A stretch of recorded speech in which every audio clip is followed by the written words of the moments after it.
আসসালামু আলাইকুম, শাহর হাসান আপনাদের কাছে ভিডিওতে স্বাগত জানাচ্ছি। আজকে 23 ফেব্রুয়ারি 2026। আজকের বাজার পর্যালোচনা এবং কয়েকটি গুরুত্বপূর্ণ নিউজ নিয়ে আপনার সামনে হাজির হলাম। আলহামদুলিল্লাহ, আজকে সপ্তাহের দ্বিতীয় দিন এবং আজকে একটা হিউজ পরিমাণ কিন্তু আপ হয়েছে মার্কেট আমরা দেখতে পাচ্ছি, এবং সেই সাথে সাথে কিন্তু টাকার অঙ্কের লেনদেনও কিন্তু অনেকাংশে বৃদ্ধি পেয়েছে। অর্থাৎ একটা পজিটিভ ভাইব কিন্তু মার্কেটে আবার ফিরে আসতে শুরু করেছে। এখন দেখা যাক সামনের দিনগুলোতে কি হয়। তো আমি সবগুলো বিষয় নিয়ে আপনার সাথে আলোচনা করব। তো আলোচনায় যাওয়ার আগে একটা ছোট্ট অনুরোধ করি, আমার এই ভিডিওটি যাতে ভালো লেগে থাকে বা সামান্যতম উপকার আসে, তাহলে আমি আশা করব আপনারা আমার চ্যানেলটিকে সাবস্ক্রাইব করবেন এবং আমার ভিডিওতে লাইক এন্ড শেয়ার করবেন। তো যাই হোক, আর কথা না বেরিয়ে সরাসরি ভিডিও মূল অংশে চলে যাই। তো আমরা এখানে দেখতে পাচ্ছি আজকে ডিএসসি সাধারণ সূচকে 85.23 পয়েন্টের মতো আপ হয়েছে। এছাড়াও ডিএসসি 30 সূচকে আমরা দেখতে পাচ্ছি 33.31 পয়েন্টের মতো আপ হয়েছে, এবং ডিএসসি সরিয়া সূচকে আমরা দেখতে পাচ্ছি এখানে আপ হয়েছে 11.84 পয়েন্টের মতো। অর্থাৎ তিনটি ইন্ডেক্সে কিন্তু আজকে ভালো পরিমাণে বৃদ্ধি পেয়েছে। এবং আমরা যদি এখানে ইন্ডেক্স মুভারটা যদি খেয়াল করি, তাহলে দেখতে পাচ্ছি এখানে স্কোয়ার ফার্মা সর্বোচ্চ পরিমাণে বৃদ্ধি পেয়েছে 7.5 পয়েন্টের মতো। এছাড়াও সিটি ব্যাংক 6 পয়েন্টের মতো, পুবালী ব্যাংক 3.5 পয়েন্টের মতো, prime Bank, BRAC Bank, Islami bank, EBL, এরা কিন্তু আমরা দেখতে পাচ্ছি যে 2 থেকে 2.5 পয়েন্টের মতো বৃদ্ধি করেছে। এছাড়াও আপনারা দেখতে পাচ্ছি অলিম্পিক, যমুনা এবং রেনাটা, এরা মোটামুটি 1 থেকে 1.5 পয়েন্টের মতো বৃদ্ধি পেয়েছে। এছাড়া আমরা যদি মার্কেট ড্রাইভারের ক্ষেত্রে দেখি, কেউই কিন্তু আজকে তেমন একটা পয়েন্ট মাইনাস করতে পারেনি, খুবই সামান্য পরিমাণ পয়েন্ট মাইনাস করেছে। দ্যাটস ওয়াই কিন্তু মার্কেট আজকে পজিটিভ। এরপরে যদি আমরা এখানে ট্রেড স্ট্যাটিসটা যদি খেয়াল করি, তাহলে দেখতে পাচ্ছি আজকে 347টি শেয়ার আপ হয়েছিল, হিউজ পরিমাণে শেয়ার আপ হয়েছে। ধরতে গেলে প্রায় সব শেয়ারই আপ হয়েছে। অপরিবর্তিত ছিল খুবই সামান্য পরিমাণ, মাত্র 23টির, এবং পতন ঘটেছে তার থেকেও কম 21টি শেয়ারের। তার মানে আজকে বেশিরভাগ শেয়ারই কিন্তু পজিটিভ অবস্থানে ছিল, এটা খুবই একটা ভালো দিক। যাই হোক, এরপরে যদি আমরা এখানে টাকার অঙ্কের লেনদেনটা যদি খেয়াল করি, তাহলে দেখতেছি টাকার অঙ্কের লেনদেন গত দিনের তুলনায় প্রায় 200 কোটি টাকার মতো বৃদ্ধি পেয়েছে, বা আমরা বলতে পারি 150 কোটি টাকার মতো বৃদ্ধি পেয়েছে। এটা খুবই একটা ভালো দিক আমি মনে করি। যদিও আরো একটু বেশি বৃদ্ধি পেলে আমার ভালো হতো, মানে টাকার অঙ্কের লেনদেনটা, তাহলে আর একটু ভালো মার্কেট পজিটিভ আমি আশা করতে পারতাম। তবে একটা বিষয় আপনাকে খেয়াল রাখতে হবে, রমজান মাসে কিন্তু এমনিতেই ডিউরেশনটা কম থাকে মার্কেটের, তো সেই ক্ষেত্রে এত অল্প সময়েও যে ভালো পরিমাণ লেনদেন হয়েছে এটাও আপনাদেরকে মাথায় রাখতে হবে।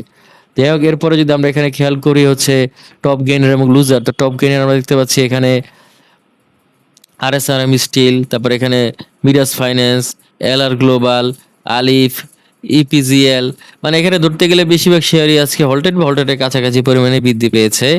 এবং আমরা যদি লুজারের ক্ষেত্রে দেখি, লুজারের ক্ষেত্রে দেখতে পাচ্ছি এখানে শুধুমাত্র মেঘনা সিমেন্ট আমরা দেখতে পাচ্ছি যে কিছুটা বেশি মাইনাস করেছে, আর বাকি সবাই খুবই সামান্য পরিমাণে মাইনাস করেছে। অর্থাৎ আজকে কিন্তু সম্পূর্ণ পরিস্থিতি বিনিয়োগকারীদের অনুকূলে রয়েছে। যাই হোক, এরপর আমরা যদি এখানে টাকার অঙ্কের লেনদেনটা খেয়াল করি, তাহলে দেখতে পাচ্ছি আজকে এখানে সিটি ব্যাংক কিন্তু আজকে লেনদেনের শীর্ষে ছিল। এছাড়াও ব্র্যাক ব্যাংকও দ্বিতীয় অবস্থানে রয়েছে। তো আমরা দেখতে পাচ্ছি যে এই শেয়ারগুলো বর্তমানে, অর্থাৎ ব্যাংক সেক্টর কিন্তু বর্তমানে ভালো করছে। আশা করা যাচ্ছে ব্যাংকের প্রতি সরকার একটা ভালো পজিটিভ সিদ্ধান্ত আসবে, এবং সেই ক্ষেত্রে ব্যাংক আরো ভালো করতে পারে। এজন্য আমি আপনাদেরকে বলবো, সামনের দিনগুলোতে আপনারা চাইলে এই ধরনের যে অর্থনৈতিক যে সেক্টরগুলো রয়েছে সেখানে আপনারা চাইলে বিনিয়োগ করতে পারে। যাই হোক, এর পরবর্তীতে আমরা মার্কেট ম্যাপে চলে যাই। তো মার্কেট ম্যাপে আমরা দেখতে পাচ্ছি বেশিরভাগ সেক্টরই আজকে ভালো করেছে, তবে এর মধ্যে সবচেয়ে ভালো করেছে পেপার অ্যান্ড প্রিন্টিং। আপনারা চাইলে এই সেক্টরটির প্রতি নজর রাখতে পারেন। মিউচুয়াল ফান্ডস এই সেক্টরটিও ভালো করেছে।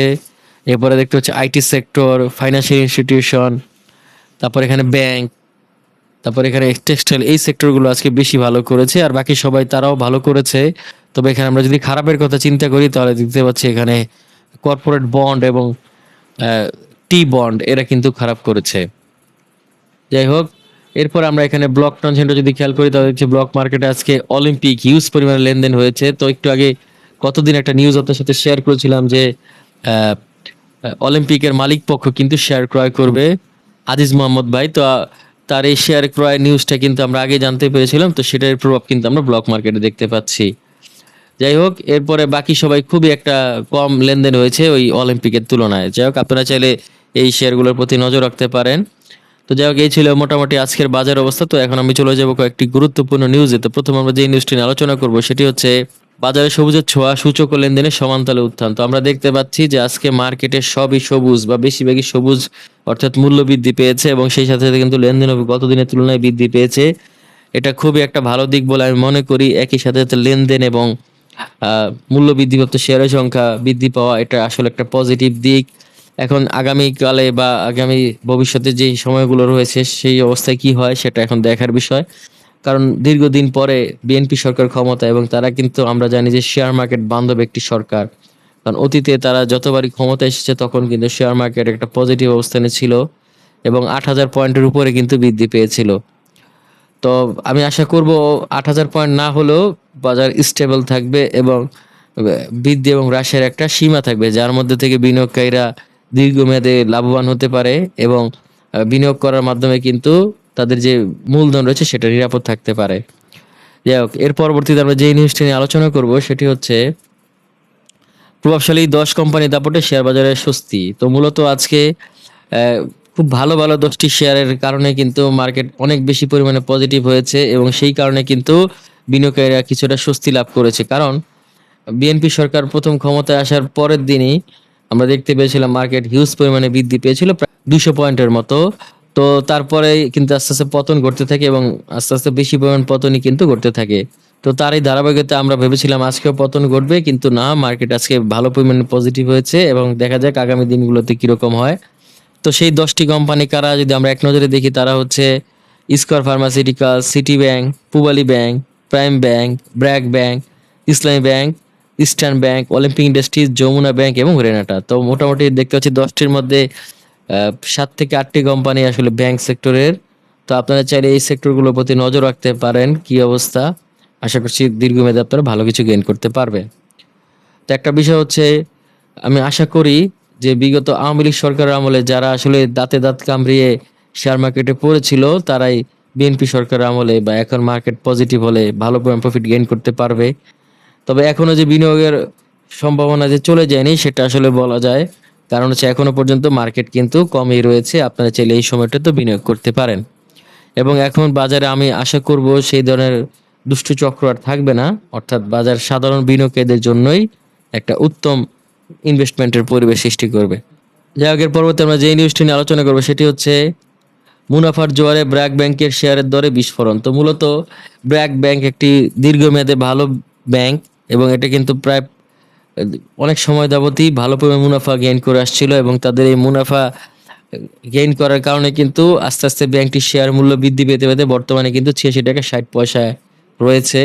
তো এটা খুবই একটা ভালো দিক। সাধারণত বাংলাদেশে এখন কোনো ব্যাংকের শেয়ার এত বেশি পরিমাণ বৃদ্ধি পায়নি, যেটা ব্র্যাক ব্যাংকের একটা হিউজ পরিমাণ মূল্য বৃদ্ধি আমরা দেখতে পাচ্ছি। যদিও এটা দীর্ঘ সময় যাবত আস্তে আস্তে হয়েছে, কিন্তু তারপরেও কিন্তু বিনিয়োগকারীরা আস্থা পেয়েছে ব্র্যাক ব্যাংকে। তো এটা খুবই একটা ভালো দিক ব্র্যাক ব্যাংকের বিনিয়োগকারীদের জন্য। তো আমরা যদি দেখি গত ৯ মাসে ব্র্যাক ব্যাংকের আয় বেড়েছে, আমরা দেখতে পাচ্ছি ৯ টাকা ৬ পয়সা। তো এটা খুব একটা ভালো দিক এবং আগের বছরে একই সময় ছিল ৪ টাকা ৩৭ পয়সা। তো সেই সময়ের তুলনায় কিন্তু বর্তমানে ব্র্যাক ব্যাংক ভালো পরিমাণ প্রফিট গেইন করেছে। আসলে এই ধরনের ঘটনাগুলো ঘটে একটা ভালো পরিচালনার কারণেই।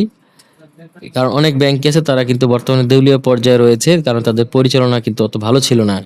ব্র্যাক ব্যাংক পরিচালনা ভালো মতো করার কারণে কিন্তু তাদের যে নিজেদের প্রফিটও বৃদ্ধি পেয়েছে এবং সেই সাথে কিন্তু শেয়ারের মূল্য আস্তে আস্তে বৃদ্ধি পাচ্ছে।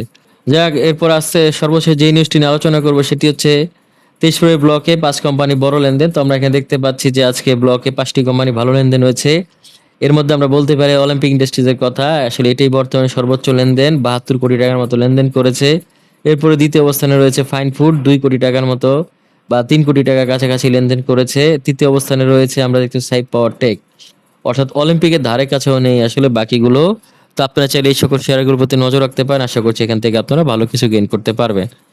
তো যাই হোক, এই ছিল মোটামুটি আজকে বাজার পর্যালোচনা এবং কয়েকটি গুরুত্বপূর্ণ নিউজ। আশা করছি আজকের এই বাজার পর্যালোচনা এবং গুরুত্বপূর্ণ নিউজ আপনার যদি ভালো লেগে থাকে তাহলে আমি আশা করি আপনারা আমার চ্যানেলটিকে সাবস্ক্রাইব করবেন এবং ভিডিওতে লাইক এন্ড শেয়ার করবেন। তো যাই হোক, আজকে আর বেশি একটা কথা বলবো না, আজকে এখানে বিদায় নিচ্ছি। আগামীতে দেখা হবে নতুন কোনো ভিডিও নিয়ে। সেই পর্যন্ত আল্লাহ হাফেজ, আসসালামু আলাইকুম।